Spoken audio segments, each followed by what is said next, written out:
Boa noite, seja muito bem-vinda, seja muito bem-vindo ao CNN Líderes, o seu encontro exclusivo com os executivos que comandam as maiores empresas brasileiras. Na vida pessoal, o nosso entrevistado de hoje é um romântico. Casou-se com a primeira namorada e faz questão de dizer que é apaixonado por ela até hoje. Já na seara profissional, ele é um pragmático. Vendeu a empresa que construiu do zero por 900 milhões de reais apenas para comprá-la de volta 2 anos depois, por metade do preço. E hoje, essa companhia é uma das principais redes de escolas de inglês do país. Direto de Orlando, nos Estados Unidos, conosco, Flávio Augusto, fundador da WhatsApp. Oi, Flávio, Olá, tudo Raquel. bem? Seja muitíssimo bem-vindo ao Líderes. Tô vendo Boa aí. noite. Boa Gostei da noite. apresentação.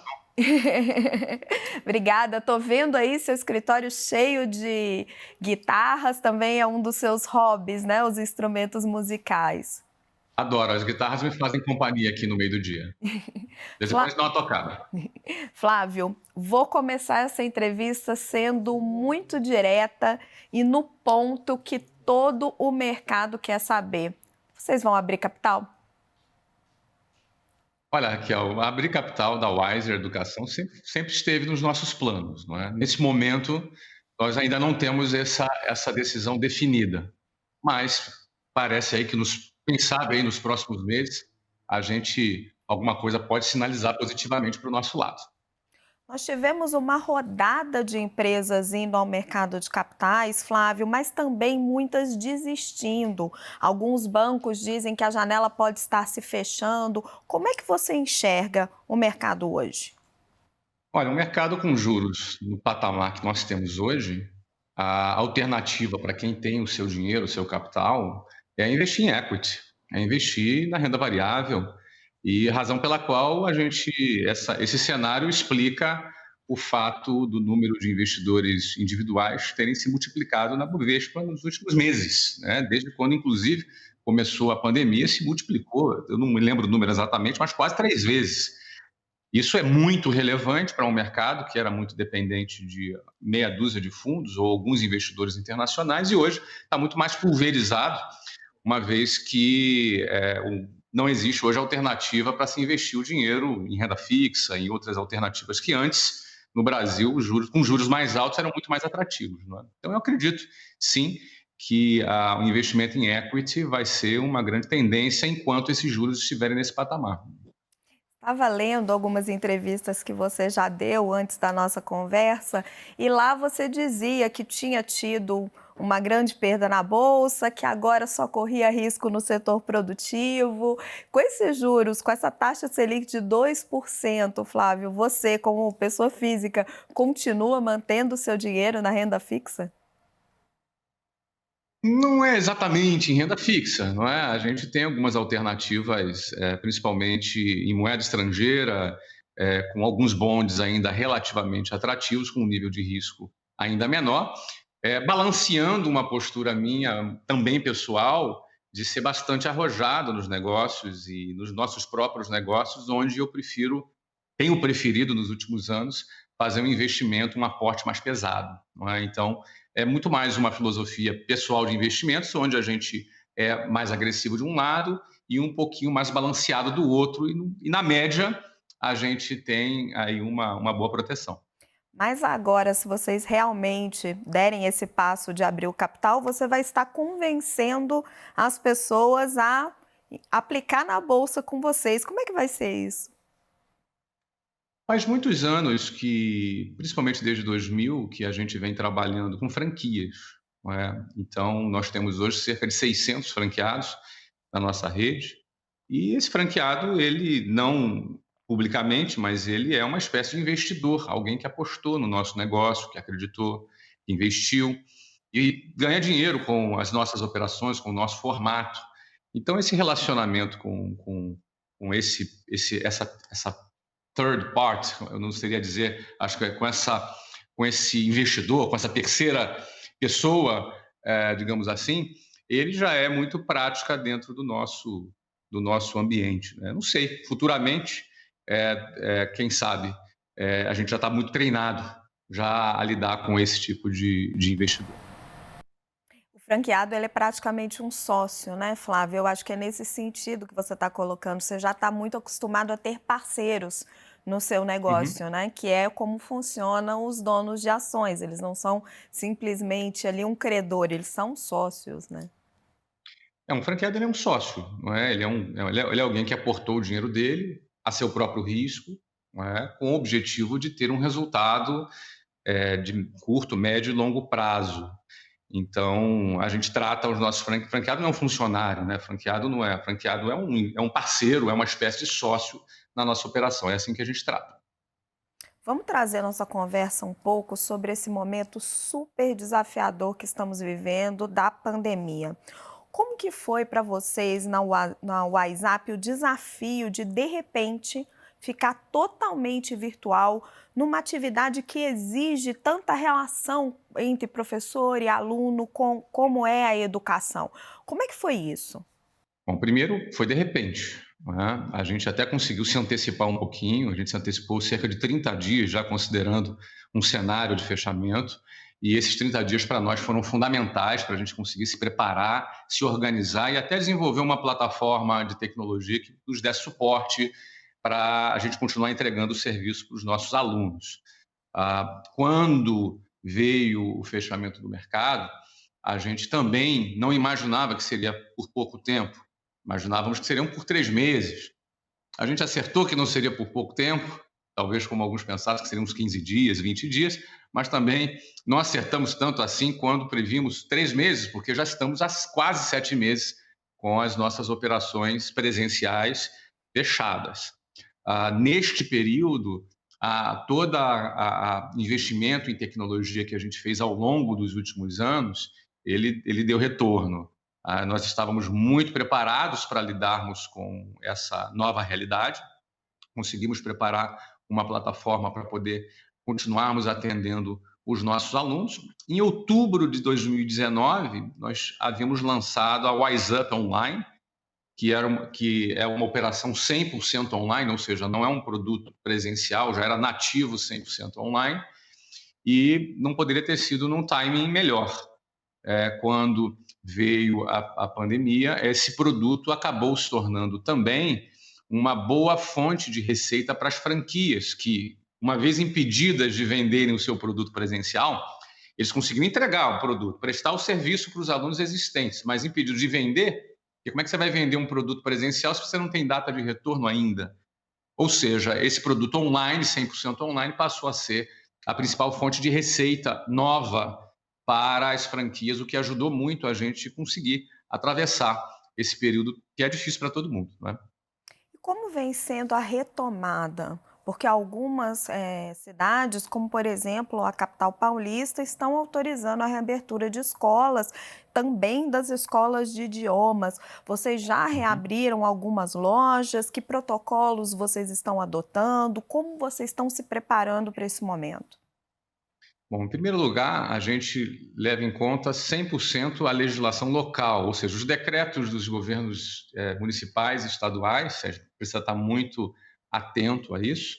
Em segundo lugar, também a reação da população e do judiciário, porque muitas das vezes você tem uma autorização para abertura e depois logo em seguida tem uma liminar ou uma ação do Ministério Público, o que é esperado num momento conturbado como esse, mas a gente primeiro aguarda para ver como é que essa situação vai se estabilizar.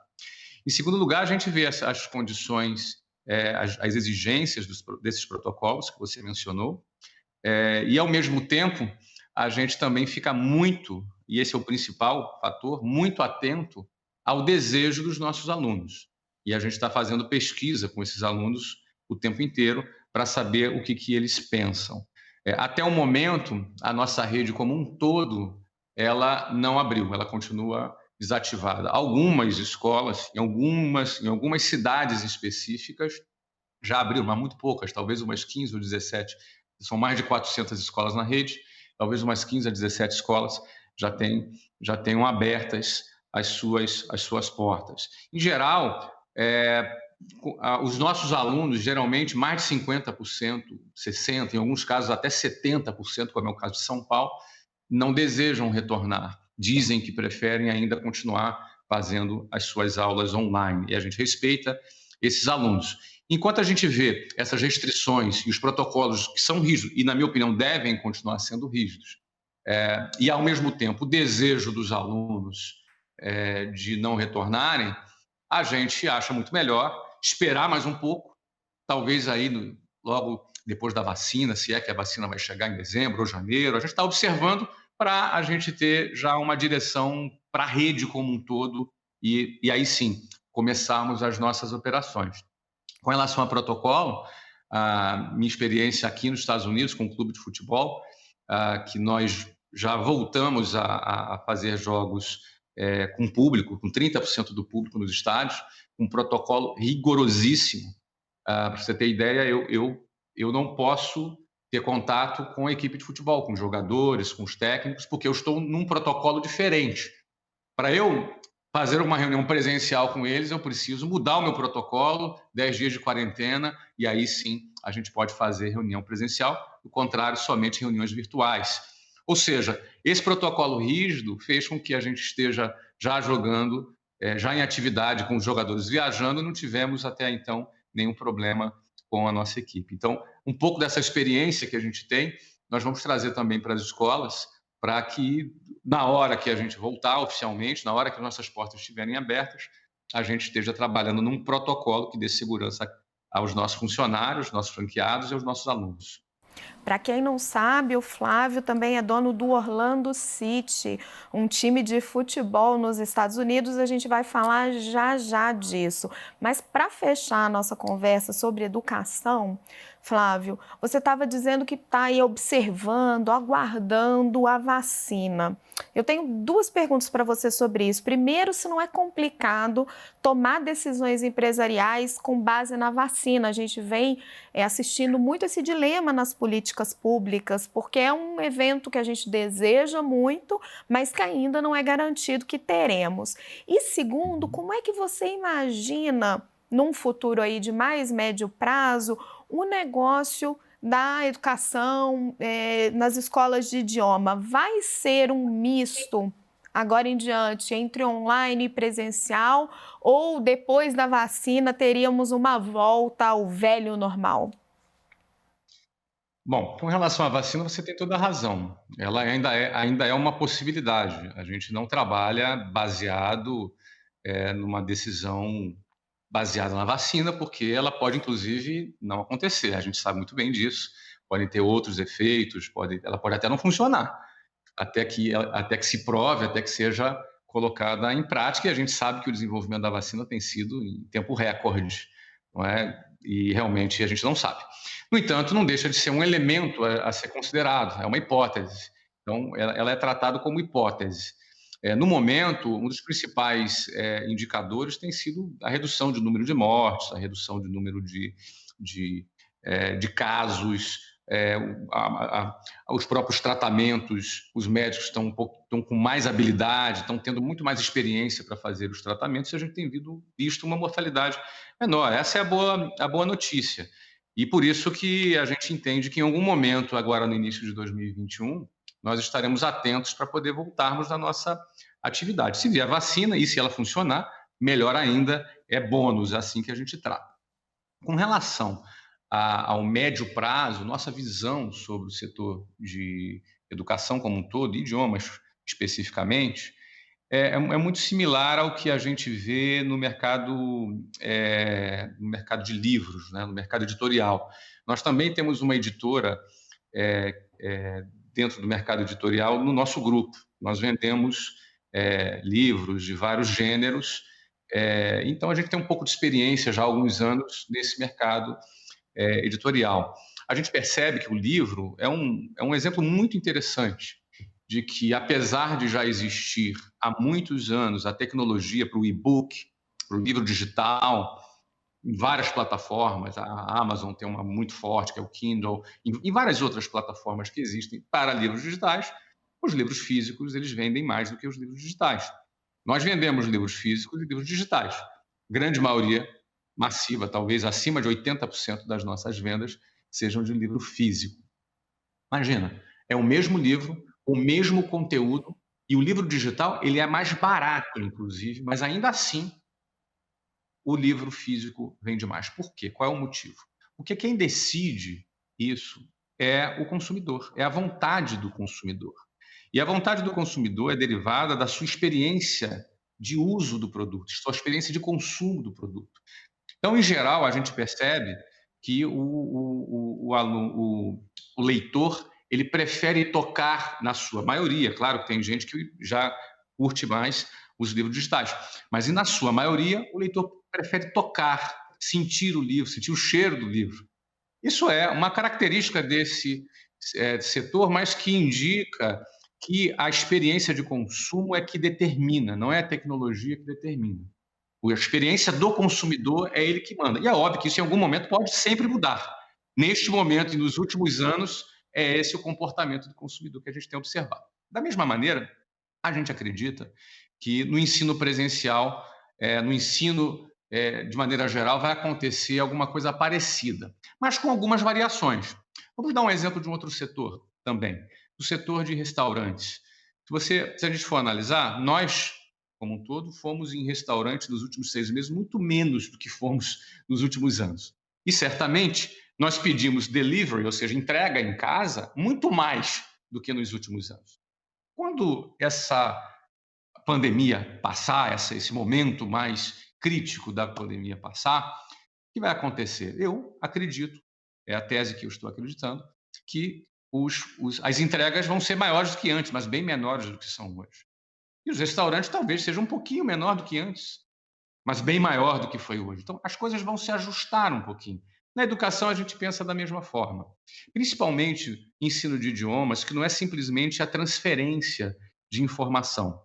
O inglês é uma habilidade que depende de socialização.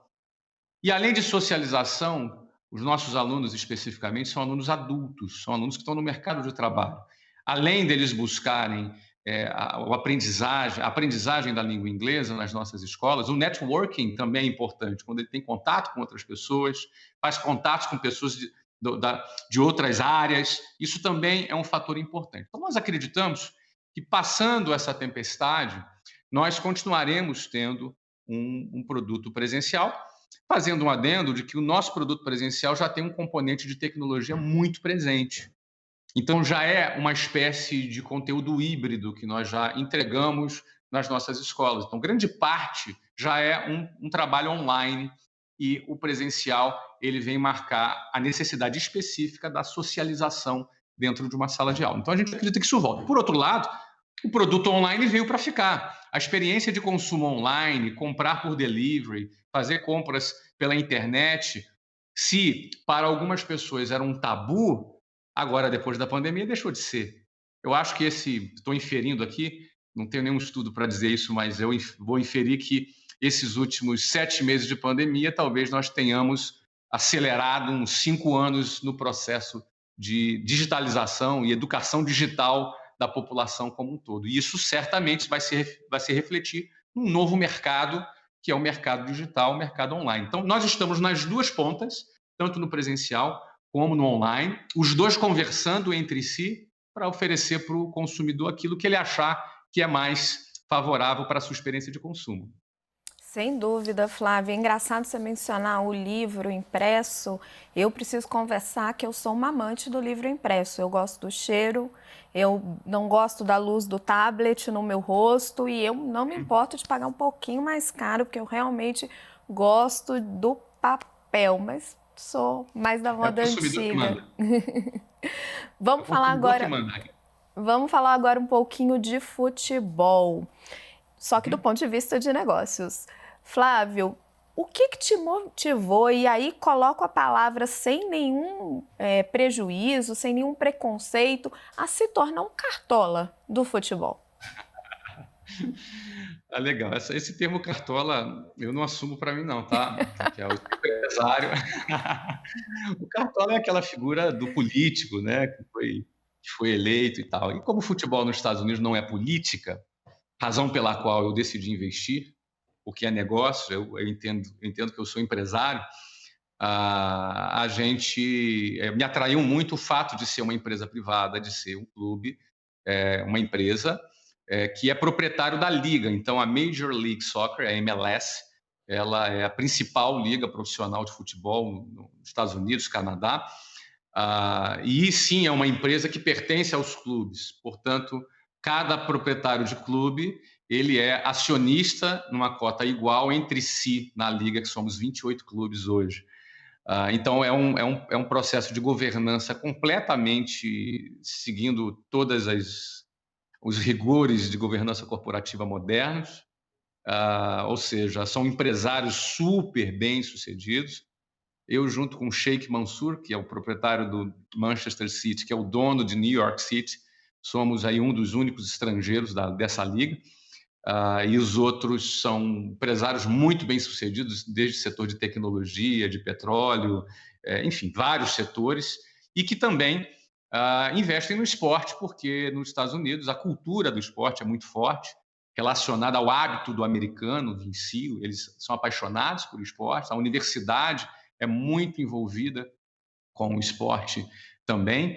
Então, todo esse ecossistema já formado, que não fomos nós que inventamos, já existe há décadas nos Estados Unidos, me chamou muita atenção quando, em 2012, eu já morava aqui nos Estados Unidos e meu filho mais velho já começou a jogar futebol aqui, começou a se destacar. Como todo bom pai, virei motorista de jogador de futebol e pude presenciar o quanto o americano é apaixonado por futebol, o quanto eles se envolvem com o jogo, o quanto os torneios são sempre lotados. E isso me trouxe uma visão, na ocasião, de que existia aqui nos Estados Unidos um fenômeno que não havia sido ainda percebido pelo mundo. Ou seja, nós tínhamos aqui um fenômeno acontecendo. Pra você ter ideia, já em 2012, a média de público no futebol profissional aqui nos Estados Unidos já era maior que do Campeonato Brasileiro, em 2012. E de lá para cá só subiu muito de lá para cá. Então, eu me dei conta, há um fenômeno aqui, esse fenômeno não é percebido, logo, esse fenômeno não é precificado. E se não é precificado, está barato para entrar, está barato para investir. E aí representava para nós uma perspectiva de investimento em equity, e principalmente tendo como benchmarking a NBA, NFL, MLB, que são as ligas de futebol americano, basquete e beisebol. É o mesmo modelo de negócios, o mesmo mercado, e que seguia a mesma trajetória de valorização pelo que apontavam os números naquele momento. Por isso eu decidi investir, não é nenhuma paixão, eu gosto muito de futebol, como todo brasileiro, mas é um negócio, não é? A gente fez um investimento acreditando e, obviamente, também acreditando na comunidade de Orlando, que é um lugar que eu já estou aqui já há mais de uma década, e não deu outra, né? A cidade nos abraçou, nossa média de público é uma das maiores da Liga, e a Liga cresceu absurdamente nesses últimos anos. Você já respondeu a minha próxima pergunta, porque eu ia te perguntar como é que você se sentia de atuar num segmento que era menos profissional. E pelo que você explicou, para quem nos acompanha, é completamente diferente aí nos Estados Unidos a profissionalização do setor de futebol. Então, vou te colocar uma outra questão. Você investiria em futebol no Brasil?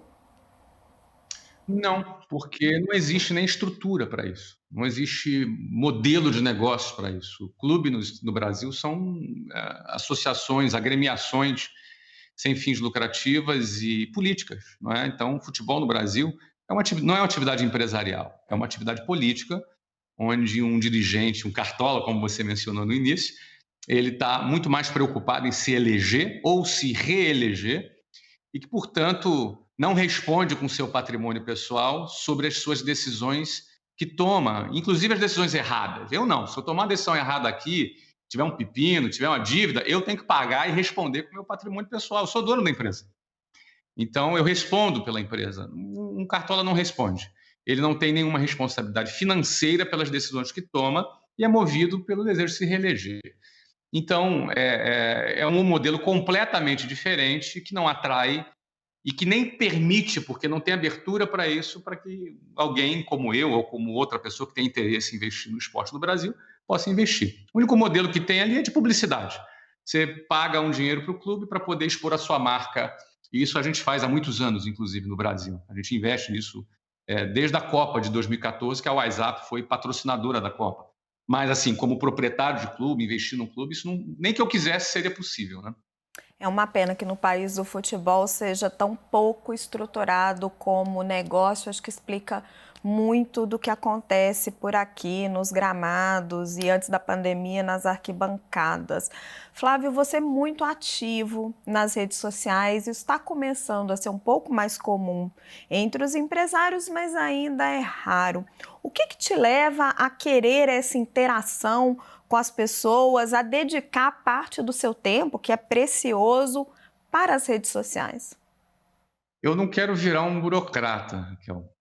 Eu não quero virar um cara que fica aqui na minha bolha em Orlando, pilotando através de uma planilha uma empresa, falando, fazendo reuniões com 10 executivos que se reportam diretamente para mim e que são as pessoas que têm acesso diretamente a mim, e acabar perdendo um pouco a noção da ponta, a noção da realidade. Eu, na minha visão pessoal, eu acho muito importante você ter o tato da ponta.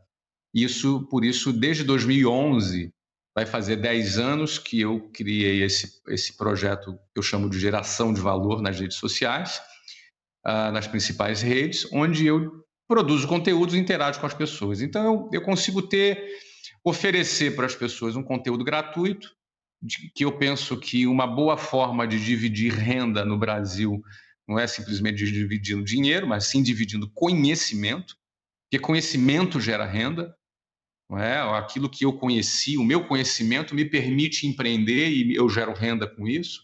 Um jornalista, pelo que ele estudou, pelo que ele se preparou, o seu conhecimento permite com que ele gere renda com esse conhecimento. Então, eu entendo que divisão de conhecimento ela gera renda. Então, eu acredito piamente que incentivar o empreendedorismo, falar sobre negócios, dividir conhecimentos sobre negócios com uma comunidade que, no nosso caso, já passa de 7 milhões de seguidores, ou seja, e a gente fala em média aí com 40 milhões de pessoas por semana, esse é o nosso alcance lido nas nossas publicações semanalmente. Então, eu acredito que dividir conhecimento é ajudar a dividir renda. Por outro lado, eu sou beneficiado com aquilo que eu falei no início. Eu estou com contato com a ponta, estou falando com as pessoas, estou aberto para ser criticado. Porque um líder, presidente de uma empresa, que fala com 10 diretores, que está naquele patamar, você às vezes começa a ficar numa bolha que ninguém te critica. Até, obviamente, debate, mas não tem aquela abordagem talvez despretensiosa de uma crítica, que na minha opinião é importante, e eu estou exposto a isso há 10 anos, e acho que isso é muito importante para mim, ter esse contato com a ponta, com a crítica, com as gerações mais novas, e me mantenho atualizado e me torno um burocrata. Esse, pelo menos, é o meu objetivo. Sei que você não gosta de ser chamado de guru, mas para a gente fechar a nossa conversa, vou te pedir um conselho para quem é empreendedor no meio da pandemia do coronavírus aqui no Brasil. O que você aprendeu com essa crise toda e o que você diria para essas pessoas? Você tocou na palavra certa. Eu não gosto mesmo dessa palavra, mas eu gosto de dar conselho, sim, não porque somos o dono da verdade, porque quando a gente aprende alguma coisa, a gente pode dividir com as outras pessoas. Então, eu sim, aprendi muito nessa crise, nessa pandemia. É um momento difícil para todo mundo. Mais de 520 mil empresas fecharam até junho, só até junho, segundo o IBGE. É um momento que pegou muita gente de calça curta. Nenhuma empresa foi feita para ficar fechada. Então, eu costumo falar para os empreendedores que, se ele, por alguma razão, fracassou, fechou seu negócio, desativou o seu projeto, não se sinta fracassado. Não se sinta a pior pessoa do mundo. Ninguém está pronto para isso. Vai lá, encara seus credores, vai lá negociar com eles, vai conversar de cabeça erguida, porque ninguém está preparado para isso. Tá? Se você cresceu nessa crise, parabéns. você certamente se digitalizou, inovou, você criou alguma coisa diferente, e isso aí mostra que você é capaz de se adaptar rapidamente. Então, você tem muito mérito e merece ser parabenizado também. Essa crise, ela também nos mostrou que a gente tem que também ter uma presença forte no digital. Todo negócio, sem exceção, pode ter uma presença forte no digital, e aí cada negócio com as suas características específicas pode identificar essas oportunidades. E outra coisa é que vai passar. Daqui a pouco está passando, quase, está longo, daqui a pouco está passando, a vida já vai voltar a um normal, ou quem sabe a um novo normal, seja como volte, a gente tem que voltar a acreditar, voltar a apostar, investir, voltar, não perder o apetite, a fome, a vontade de fazer acontecer, até porque o Brasil precisa disso. 70% dos empregos formais no Brasil são gerados por pequenos empreendedores. E aqui eu estou falando especificamente para o pequeno empreendedor. Ou seja, o maior empregador do Brasil não são as multinacionais e nem as estatais. Os maiores empreendedores do Brasil é aquele cara que acorda às 5 horas da manhã, que tem um funcionário, 2 funcionários. O pequeno empreendedor representa 70% dos empregos formais. Então, o Brasil precisa de você acreditando, voltando, gerando emprego, até porque muita gente perdeu o seu emprego recentemente e vai precisar de você para retomar. Flávio Augusto, fundador da WhatsApp, muito obrigada pela mensagem de otimismo e pela sua entrevista ao CNN Líderes. Muito obrigado, Raquel. Lembrando que todo domingo à noite nós temos um encontro marcado com os grandes executivos que movimentam a economia brasileira. E esta é a CNN Inconfundível.